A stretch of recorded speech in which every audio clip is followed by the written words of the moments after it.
We are not done talking about the dad just yet. Today, we have an example of how well he can man a train. Let's throw another log on the fire. So this story takes place between 2012 and 2014, which I know because it happened after I convinced my dad to read the Hunger Games book series with me.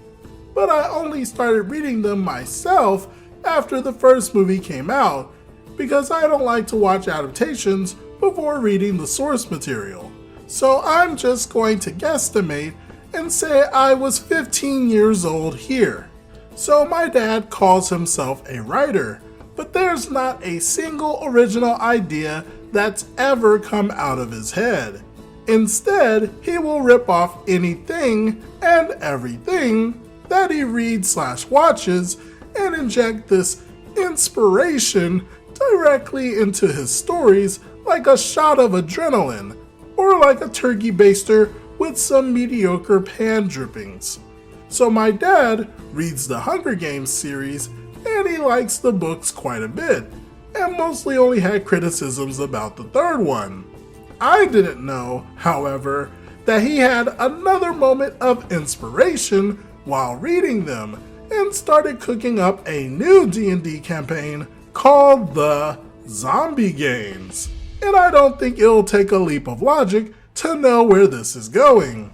But D&D is D&D, and by this point in my life, he was only giving me the promised 1 or 2 sessions a year, so I was practically foaming at the mouth for my dad to DM for me. So I call my cousin. You'll notice he's in all these stories, and he comes over to write characters.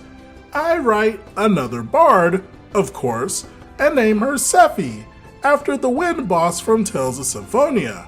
I took extra care in drawing a picture of her and describing her elaborate performer outfit to my dad and cousin, as well as the numerous musical instruments she knew how to play.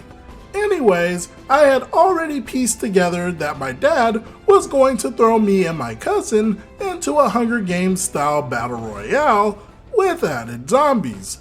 The main problem was how he would get us there. Any decently intelligent DM would probably start us already preparing for the battle royale, or have us already captured. But it's my dad, and so for story reasons, he wanted to manually capture us himself, along with a whole town, with no backup plan if we did too well defending ourselves and the city. And of course, we ended up doing well. So cue the classic we met in a tavern scenario in the starting town with plans to go on some quest that I don't remember. After a regular session of role-playing, my cousin's character goes drinking outside while Sephi retires to her room at the inn to sleep. These were our locations when the soldiers invaded the town. Apparently, big bad evil guy Vlad the Impaler has sent his armies to capture civilians to use in his zombie games. What a shocker. I don't know if my dad expected us to just surrender or what, but my cousin is the most innately defiant person you could ever meet. A real rebel without a cause. So instead of just coming quietly, he rolls initiative and starts fighting these soldiers. Well, I guess the dice gods were smiling down on my cousin that day because he is on fire. Nat 20s left and right. He's bludgeoning these men to death in the street like it's nothing. He hits a man so hard his head flies off and knocks another man off his horse. It was a bloodbath, and my dad had no idea how to deal with it. Back to Sephi.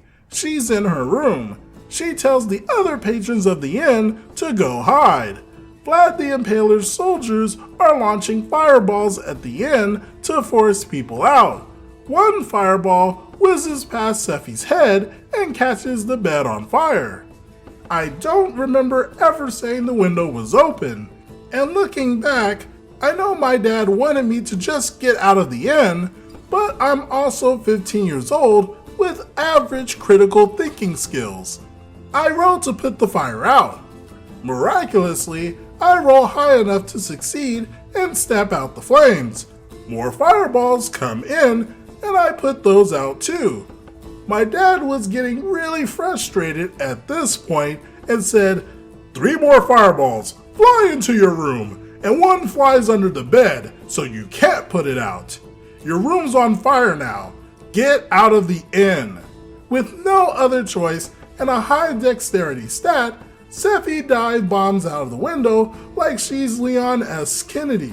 At this point, my cousin has single-handedly slaughtered half the raiding team, but my dad has no backup plan, so he just keeps spawning more soldiers. My cousin's character is yelling at the townsfolk to defend their home, and they just stare at him. Finally, some high-ranking general or something rides up to the front and demands our surrender. And my cousin tells him no.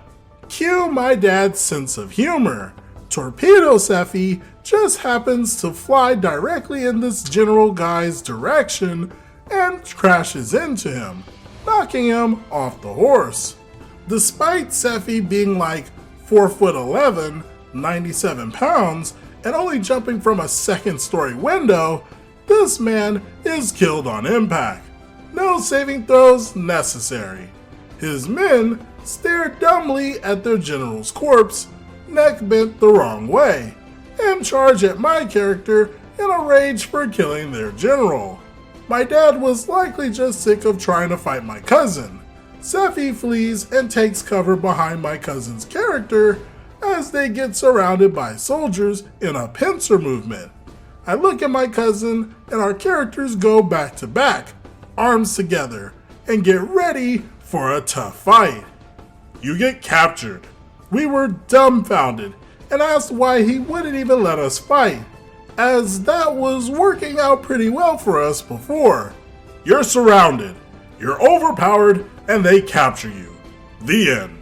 And that was the end. My dad just decided they'd take us into custody because his plan was for us to be captured, and so that's what is going to happen, regardless of player agency. Personally, I thought it could have been cool if we successfully resisted the first assault and then investigated rumors about the zombie games, which would have inevitably led us to participating in them anyway. It was overall a very frustrating experience, especially when the soldiers disarmed us and we had to just let them before they carted us off to jail to await our fate. Even worse, all the work I put into Seffi's music and inventory was rendered pointless because they took everything. They even stripped her down from her performer outfit and made her wear a burlap sack instead. It was pretty humiliating because I drew the picture of her for no reason at that point, and my dad went out of his way to make fun of me and my reaction to this. DMs out there, you gotta be more flexible. If you make a plan A and a plan B, players are always going to pick plan 37 Omega X. It's so sad when DMs don't have backup plans or don't expect players to do well. It's a game of chance, so you have to expect the unexpected. I'm surprised that her dad used regular units instead of just beefing them up with infinite HP or something. Maybe he is so uncreative that he can only use stat blocks as is. What do you all think about this situation?